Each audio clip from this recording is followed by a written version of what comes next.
चतुर तोता और लोभी बंदर।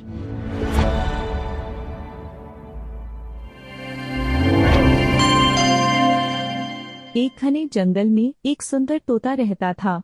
वह बहुत समझदार और खुशमिजाज था। सभी जानवर उससे सलाह लेने आते थे। वहीं पास के एक पेड़ पर एक लोभी बंदर भी रहता था, जो हमेशा दूसरों का नुकसान करने की योजना बनाता रहता था।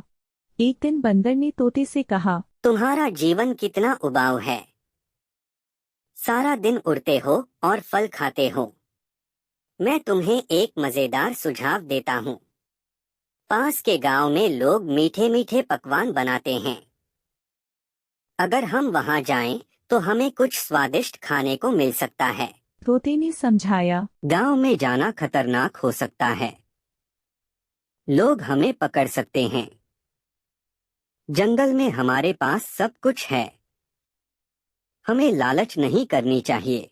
लेकिन बंदर ने उसकी बात नहीं मानी और अकेला ही गांव की ओर चल पड़ा। गांव में पहुंचते ही उसने एक पेड़ से एक रसगुल्ले का बर्तन देखा। बर्तन छोटा था, लेकिन उसमें रसगुल्ले भरे हुए थे। बंदर ने तुरंत अपना हाथ बर्तन में डाला और एक मुट्ठी भर रसगुल्ले पकड़ लिए।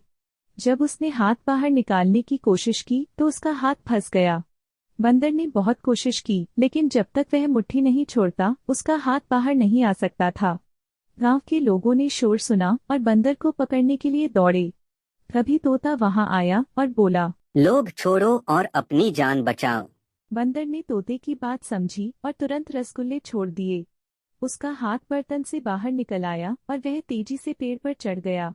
बंदर ने शर्मिंदा होकर तोते से कहा, तुम सही थे। लोभ ने मुझे बड़ी मुसीबत में डाल दिया। अब से मैं संतोष के साथ रहूंगा।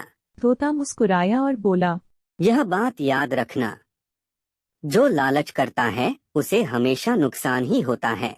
इस घटना के बाद बंदर ने कभी किसी चीज के लिए लालच नहीं किया और जंगल में सब जानवरों के साथ खुशी खुशी रहने लगा। शिक्षा: लालच करना हमेशा हानिकारक होता है। हमें संतोषी बनकर जीवन जीना चाहिए।